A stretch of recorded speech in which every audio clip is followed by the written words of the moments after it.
中国国防部长遭美国制裁，美国却说没有影响，这个奇葩逻辑怎么来的？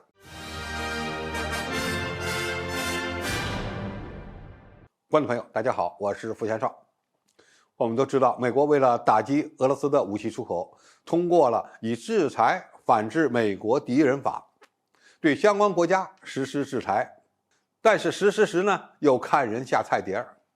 土耳其和中国因为这项美国的长臂管辖法案而成为了受害国，但印度却在引进了俄罗斯的 S-400防空导弹之后，享受了豁免权。土耳其后来损失最大的还不是相关决策人员遭到美国的制裁，而是被取消了采购 F-35隐身战斗机的资格。而中国当年采购苏35战斗机和 S-400远程防空导弹武器系统的时候，时任中央军委装备发展部部长的李尚福也被美国制裁。制裁的内容是禁止在美国管辖下进行任何美国财产利益、资金转移、支付和外汇兑换。当然，这个制裁看起来很可笑，因为李尚福不可能把钱存到美国。但是美国人可能万万没有想到，李尚福有一天会变成中国的国防部长。要知道，中国国防部长的主要职责之一就是负责军事外交关系。而美国一再抱怨中国军队中断了与美军的交流。更奇葩的是，美国官员针对李尚福被制裁的事儿回应称，目前对中国新任国防部长李尚福的制裁不会妨碍他与美国国防官员举行正式会晤。美国政府也不考虑豁免或放弃对李尚福的制裁认定。你也可以理解为，美国不会对中国国防部长实施制裁豁免，但是呢，又希望李尚福能够正常的与美军高层进行交流。按照美国国务院发言人的说法，根据以制裁反制美国敌人法的制裁，并不一定要禁止受制裁者与美国政府官员会面。这位发言人说，根据美国法律，签证记录是保密的，因此我们不能讨论个别签证案件的细节。他的意思是，中国国防部长到美国不存在签证办理流程上的障碍。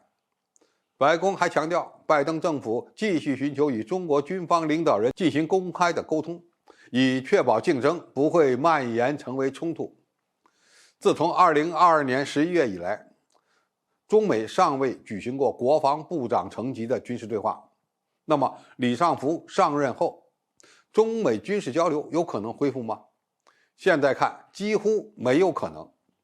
首先，不管美国如何解释，中国都不会认可美国人的长臂管辖。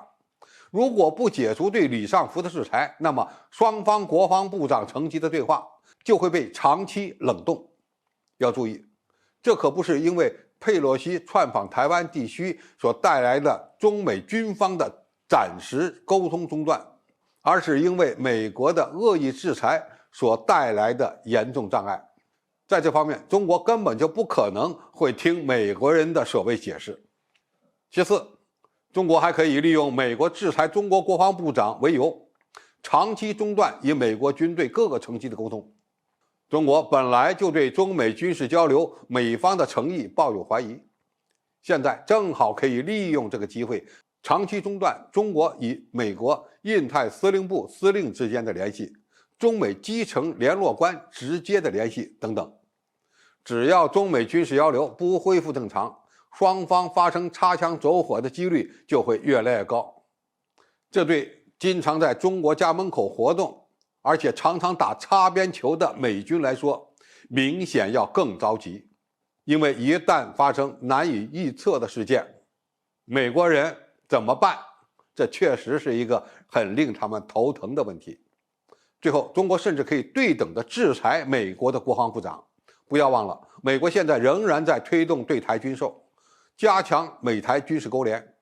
只要美国不放弃对中国国防部长的制裁，那么中国完全可以制裁美国现任国防部长奥斯汀。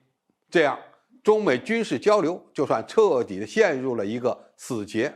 总体而言，美国人可能万万没想到，原来制裁的中国中央军委装备发展部部长会变成中国的国防部长，而且美国又没有及时取消对中国国防部长的制裁豁免，甚至给出的理由又很牵强，说这不影响中美军事交流。